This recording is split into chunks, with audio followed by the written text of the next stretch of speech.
Star Wars 7x7 episode 3067. It's Saturday, which generally means that it's going to be a What to Watch Now episode. The High Republic Phase 2 has launched wholeheartedly with the release of 3 novels, but there have been other little tidbits that have been dropping here and there, including videos on the official Star Wars channel, and we're going to take a look at what you need to know from the 8 High Republic animation videos that have been dropped related to Phase 2. Punch it!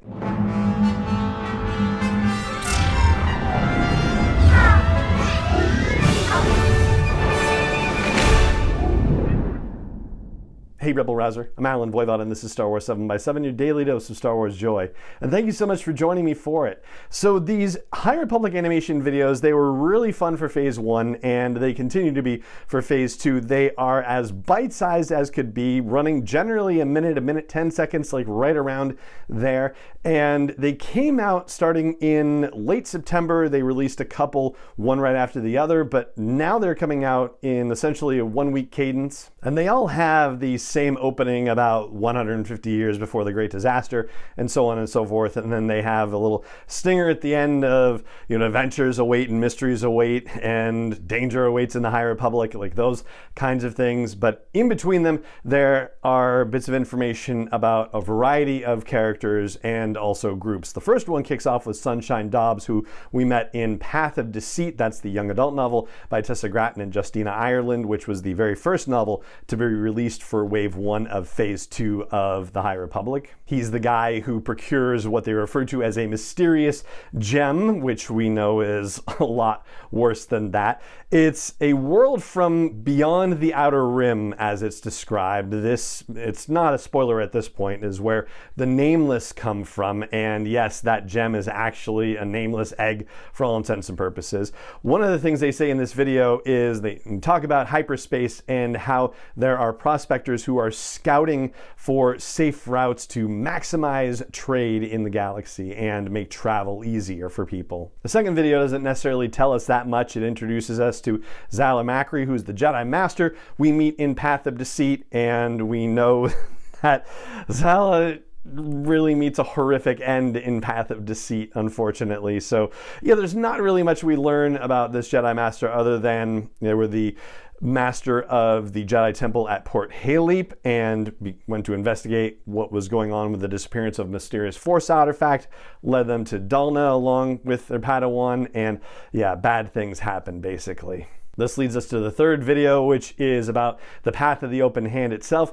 And one of the notable things they say in there is that they see the Jedi with their innate abilities of being able to use and manipulate the Force as a threat to the natural order of things. And they see their values of letting the Force be free as being disregarded in the face of what the Jedi are doing in the galaxy. And so their effort to counteract that is put in terms of they may have gone too far, but I don't know if they've necessarily gone too far. I guess we're going to find out over the course of Phase 2, but certainly it's as far as the mother seems to want to take them. She's, of course, very excited by what happens with this quote-unquote gem that Sunshine Dobbs delivers to her and the effect it will have on the Jedi. Then the fourth video is about the mother, whose full name is given, Alicia Zeveron, and there's more to explore about that apparently because there's a Jedi with the last name Zeveron as well, who may or may not be related. And that video talks about one of her goals being to obtain artifacts that quote-unquote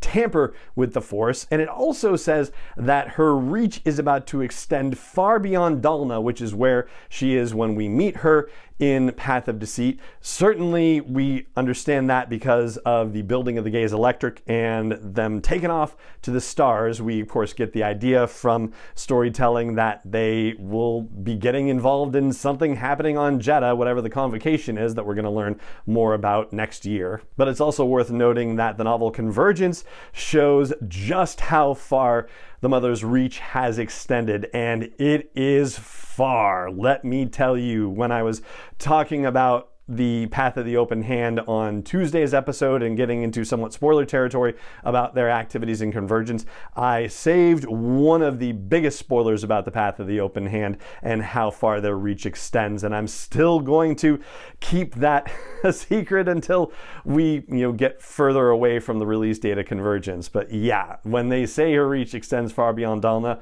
oh boy, does it ever. Then we get a video about the Nameless, and we hear about their mythological name translating to Eaters of the Force, and about how the Path of the Open Hand gets their hands on one, and the video poses the question, what's going to happen to the Jedi that find themselves in Path territory when there's a Nameless around? And this wraps up basically the videos related to Path of Deceit for all intents and purposes, because we see what happens in Path of Deceit when the Jedi get near one of these creatures, and it's not good by any stretch of the imagination. Then we move on to a video about Porter Engle, aka the Blade of Bardata, and we get a brief note about why he was named that. It happened during a 5-day siege, which ended with the single-handed capture of the notorious Hutt cartel enforcer Ola Hest.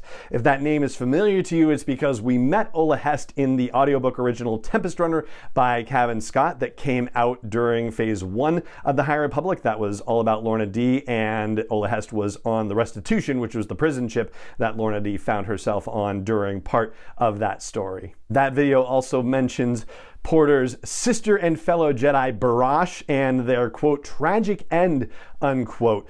No idea what that is just yet, but there is going to be that comic series The Blade by Charles Soule, which will detail some of Porter Engle's exploits, so presumably we are going to find out more about that through that particular story. The 7th video is about Pathfinders and communications teams. We learn about the makeup of these teams, and the video talks about how their job is to open up hyperlanes and establish new lines of communication.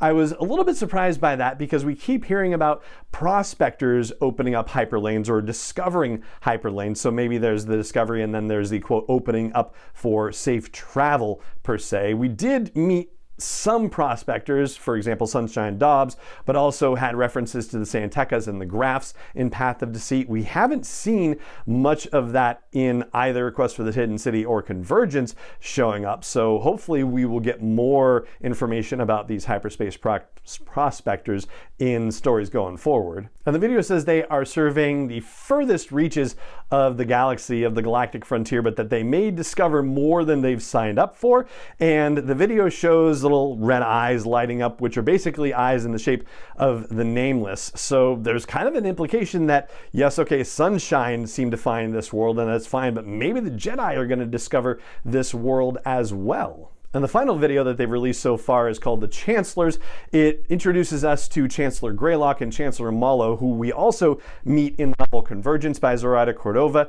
And it talks about their dynamic, how Greylock is focused on Coruscant, while Mallow is focused on getting out into the Outer Rim and getting in the trenches with all this galactic frontier stuff. But they have a shared belief that open communication and safe hyperspace travel are the keys to a prosperous galaxy, and in their own particular ways, they are working together to achieve these goals, though in Convergence we see that there can be friction from time to time in that relationship too. So that, I think, covers the most notable stuff from those first 8 animation videos about Phase 2 of the High Republic, and I've created a playlist for them on our YouTube channel, Star Wars 7x7, so I will link to that in the blog post for the show's episode at sw7x7.com, and I'll put it in the show notes as well. If you want to check out all the videos by themselves, it'll only take you 8 or 9 minutes to do so, so yeah, it's good fun, and it's interesting to see how they are positioning the High Republic Phase 2, as well as to get glimpses into these characters and groups of people and the way that they're hinting at what's to come. And that is going to do it for this episode of the podcast. So it just remains for me to say thank you so much for joining me for it, as always, and may the Force be with you wherever in the world you may be. 7x7 is not endorsed or sponsored yet by Lucasfilm Limited, Disney, or 20th Century Fox, and is intended for entertainment and information purposes only. Star Wars, the Star Wars logo, all names and pictures of Star Wars characters, vehicles, and any other Star Wars related items are registered trademarks and/or copyrights of Lucasfilm Limited, or their respective trademark and copyright holders. May the Force be with them. All original content is copyright 2021 by Star Wars 7x7. We hope you love it.